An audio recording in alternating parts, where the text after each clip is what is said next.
Hello students, welcome back to my channel literature dive, जहाँ पर हम लिटरेचर पीसेस देखते हैं। फर्स्ट 10th क्लास और 12th क्लास का हम सिलेबस कवर कर रहे हैं और उसी श्रृंखला में एक मैंने नई चीज़ डाल रही हूँ मैं, the dance of eunuchs written by Kamala Das, और ये आपके है फर्स्ट ग्रेड के सिलेबस में। इस पोएम से रिलेटेड एक वीडियो मैंने पहले भी बनाया था, वो मेरे चैनल पे आपको मिल जाएगा। वो भी काफ़ी इन्फॉर्मेटिव वीडियो था और वो काफ़ी साफ नहीं था, इनिशियल स्टेजेस की मेरी वीडियो थी, तो एक बार मैं उसको भी डाल दूँगी। लेकिन यहाँ पर हम लोग आज इसका लाइन बाय लाइन टेक्स्ट पढ़ेंगे इन हिंदी। तो चलिए शुरू करते हैं। The dance of Unix. The dance of Unix जो है, वो एक सिंबॉलिक पोएम है। कमला दास ने जब इसे लिखा था, तो यूनिक्स की व्यथा कथा का तो वर्णन है ही सही, लेकिन कहीं न कहीं वो जो खुद पैट्रियार्कल सोसाइटी का जो विक्टिम थी, उन्होंने अपना भी एक दर्पण के समान यूनिक्स को एक मिरर के तौर पर यूज़ किया है। वो उनकी सफ़रिंग्स में अपनी सफ़रिंग्स को बताना चाहती हैं। थोड़ा-सा इस पोएम का मैं इंट्रोडक्शन आपको दे दूँ कि ये उनका कलेक्शन जो था समर इन कैलकाटा 1965 में जो आया था, उसकी फर्स्ट पोएम थी। और कमला दास के बारे में, इस पोएम के बारे में और ज़्यादा जानकारी अगर आप लेना चाहते हैं, तो आप मेरी उस वाली प्रीवियस वीडियो को आप देख सकते हैं। मैं कोशिश करूँगी कि मैं उसको और अच्छे से इन गुड क्वालिटी डाल सकूँ। तो चलिए शुरू करते हैं। The dance of eunuchs. It was hot, so hot before the eunuchs came to dance. Eunuchs मतलब किन्नर। किन्नर, गे, लेस्बियन, ट्रांसजेंडर, या बहुत ही लोकल भाषा का प्रयोग करूँ तो हिजड़ा। तो उनकी जो सफ़रिंग्स हैं, वो इसमें आपको देखने को मिलेगी कि वो किस तरह का उनके अंदर डिसकंटेंटमेंट है, किस तरह का रिवोल्ट है, सप्रेशन है, रिप्रेशन जो है, वो सारा आपको यहाँ पर देखने को मिलेगा। इट वॉज़ हॉट, गर्मी थी। सो हॉट, बहुत गर्मी थी। Before the eunuchs came to dance, eunuchs dance करने आए उसके पहले बहुत ज़्यादा गर्मी थी। Wide skirts going round and round, और किस तरह का उनका पहनावा होता है वो आपने भी देखा होगा कि वो लहंगा टाइप कुछ पहने रहते हैं और बालों में जैस्मिन के फ्लावर्स होते हैं। ओवर मेकअप होता है, शायद वो सफरिंग्स को छुपाने के लिए ओवर मेकअप होता है, उनके साथ ढोल, मंजीरे ये सब होते हैं और वो बहुत ही अजीब तरीके से डांस करते हैं। Wide skirts going round and round, और जब वो घूम रहे हैं तो उनकी वो स्कर्ट, बहुत चौड़ी जो स्कर्ट है, वो राउंड एंड राउंड घूम रही है। किम्बल्स रिचली क्लैशिंग, मंजीरे ज़ोर-ज़ोर से वो लोग बजा रहे हैं। किम्बल्स यानी मंजीरे जो होते हैं। The anklets jingling jingling jingling, और पायलें झनझना रही हैं, झनकार हो रही है पायलों की, जिंगलिंग जिंगलिंग। अब यहाँ पर वापस से रिपीटिशन वाला इन्होंने फिगर ऑफ स्पीच यूज़ किया है। बीनीथ द फायरी गुलमोहर। अब गुलमोहर को फायरी बोला है इन्होंने, क्यों? एक तो गर्मी हो रही है इसलिए, दूसरा गुलमोहर के आपने पेड़ देखा होगा कि उसके फ्लावर्स जो होते हैं वो रेड कलर के होते हैं और तेज़ गर्मी में ऐसा लगता है जैसे आग लगी हुई हो। तो beneath the fiery Gulmohar with long breads flying, और उनकी लंबी-लंबी चोटियाँ, ब्रेड्स मतलब फ्लाइंग, लंबी-लंबी चोटियाँ, वो इतनी तेज़ डांस कर रहे हैं, इतना तेज़ गोल-गोल घूम रहे हैं कि उनकी स्कर्ट्स घूम रही हैं, उनकी चोटियाँ घूम रही हैं लंबी वाली, डार्क आइज़ फ्लैशिंग, और उनकी जो काली आँखें हैं जिसमें उन्होंने भर-भर के वो मोटा काजल लगाया हुआ है, वो फ्लैश कर रही हैं, चमक रही हैं। They danced and they dance, oh! They dance till they bleed. Bled, ये ब्लीड की सेकंड फॉर्म है, और वो डांस कर रहे हैं, करते ही जा रहे हैं, इतना कर रहे हैं जब तक कि वो खून ना निकल आए उनके। There were green tattoos on their cheeks, उनके गालों पर ग्रीन कलर के टैटूज बने हुए हैं। जैस्मिन इन देयर हेयर्स, उनके बालों में जैस्मिन के फूल उन्होंने लगाए हुए हैं। सम वर डार्क, कुछ डार्क हैं, and some were almost fair, और कुछ लगभग गोरे हैं। देयर वॉइसेस वर हार्श, उनकी जो वॉइस है वो बहुत हार्श है। देयर सॉन्ग्स मेलंकली, और उनके जो गीत हैं वो बहुत ही निराशाजनक गीत हैं।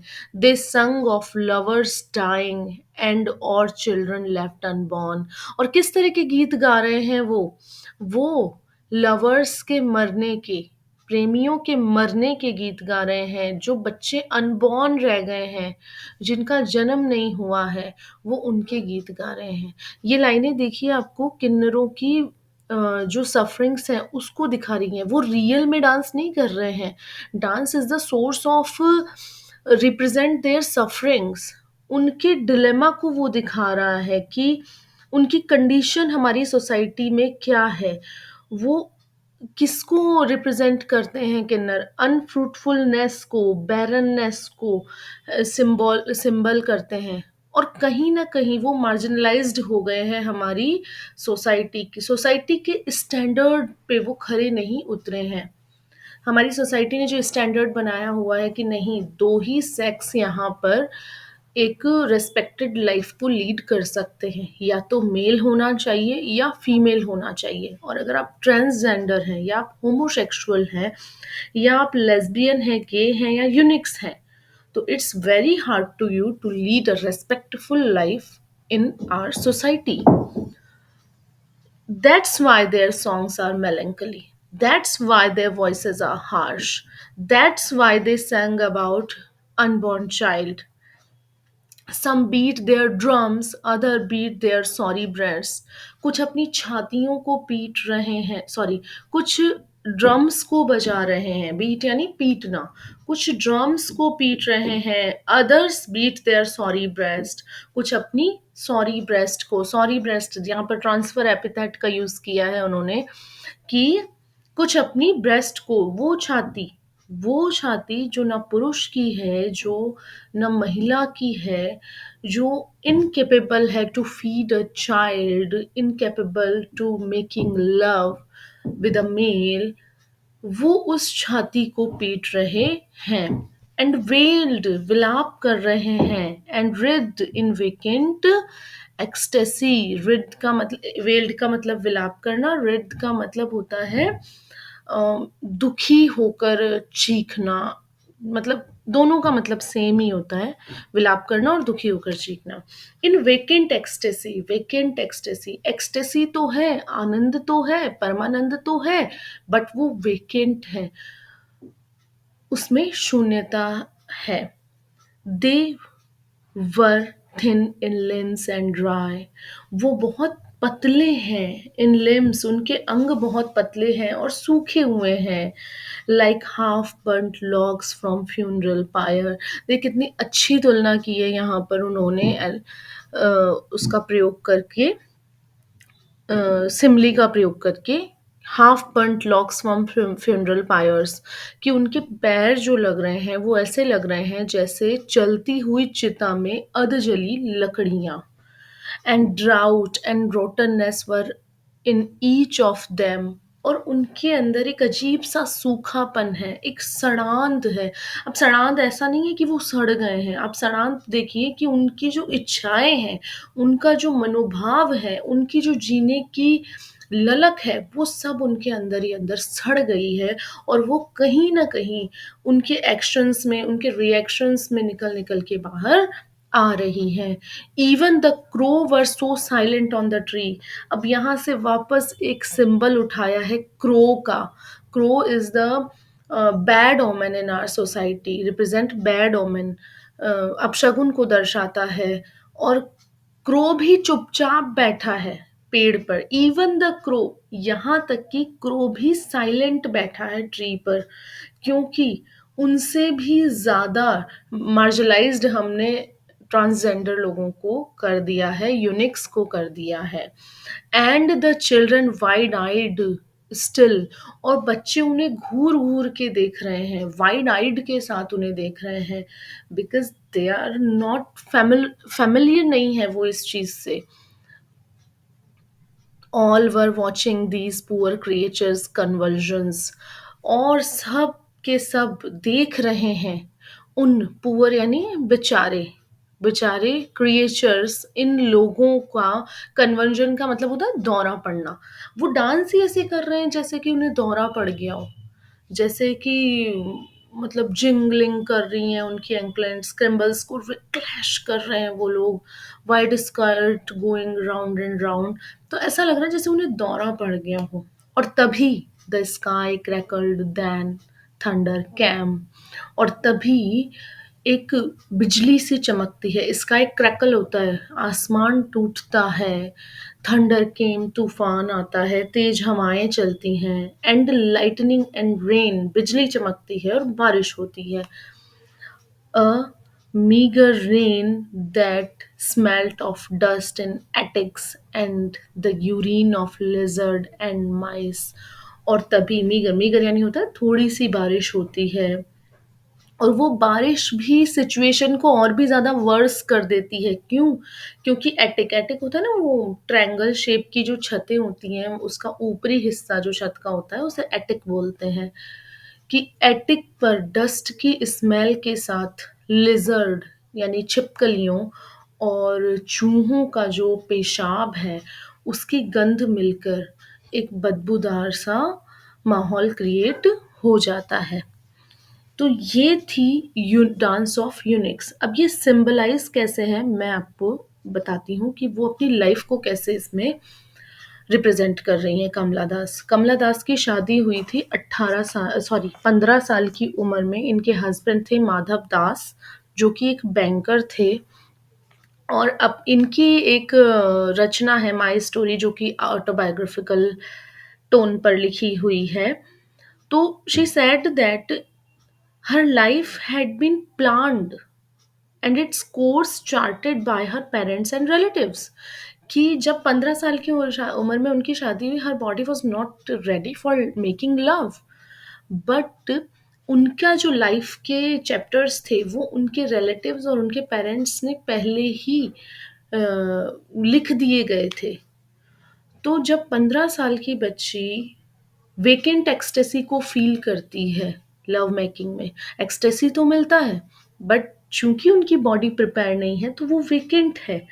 बारिश, थोड़ी-थोड़ी खुशियाँ आई उनकी लाइफ़ में, लेकिन उस थोड़ी-थोड़ी, जैसे उनका 3 बच्चों का जो जन्म दिया उन्होंने, वो थोड़ी-थोड़ी खुशियाँ तो आईं, बट उन खुशियों ने भी लाइफ़ को कहीं न कहीं एक अजीब-सा माहौल क्रिएट कर दिया। वो खुशी भी खुशी जैसी नहीं लगी।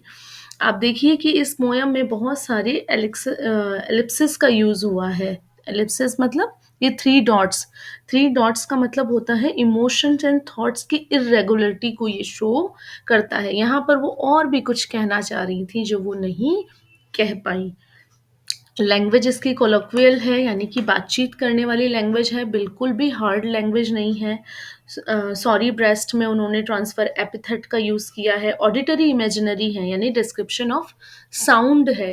ही किम्बल्स रिचली क्लैशिंग हो रहे हैं, और लाइटनिंग और रेन हो रही है, थंडर के आने की आवाज़ हो रही है।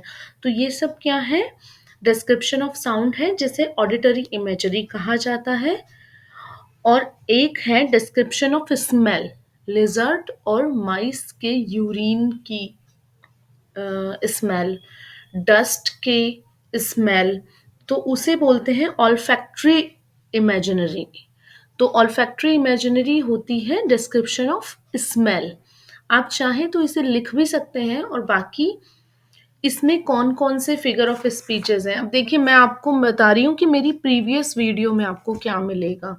मेरी प्रीवियस वीडियो में आपको कमला दास के बारे में सारे जो फैक्ट्स होते हैं कि इन्हें कौन-कौन से अवार्ड मिले, ये कन्फेशनल पोएट थीं, ऑटोबायोग्राफिकल टोन में लिखती थीं, रिवॉल्यूशनरी थिंकर थीं, इनके पोएम्स के कलेक्शन कौन-कौन से हैं, और क्योंकि ये फर्स्ट ग्रेड के सिलेबस में है, कई बार हम बहुत डीप में और गहरा मीनिंग पढ़ के जाते हैं, पर वो बहुत माइनर से क्वेश्चन पूछ लेता है, जैसे कौन-सी बर्ड का मेंशन हुआ है पोएम में? क्रो का हुआ है, कौन से पेड़ का हुआ है, गुलमोहर का हुआ है, यूनिक्स का फिज़िक कैसा था, ड्राई और थिन था, वेकेंट एक्सटेसी का मतलब क्या है? अ, उनके चीक्स पर किस तरह के टैटू बने हुए हैं, ग्रीन टैटू बने हुए हैं, कौन-सा फ्लावर उन्होंने अपने बालों में लगाया हुआ है, जैस्मिन लगाया हुआ है। तो इसकी जो सारा इस तरह का डिस्क्रिप्शन जिसमें से पोएम के क्वेश्चन बनते हैं, वो मेरी प्रीवियस वीडियो में है। मैं उसको एक अच्छी उसके साथ विज़ुअल क्वालिटी के साथ डालने का प्रयास करूँगी। अगर ये वीडियो आपके लिए थोड़ी-सी भी हेल्पफुल रही हो, तो मेरे चैनल को सब्सक्राइब करें। अगर इसमें आपको और भी कोई परेशानी है, जो मैं सॉल्व कर सकती हूँ, तो आप मुझे कमेंट करके बताएँ। चलिए, थैंक यू और have a nice day ahead. Thank you so much.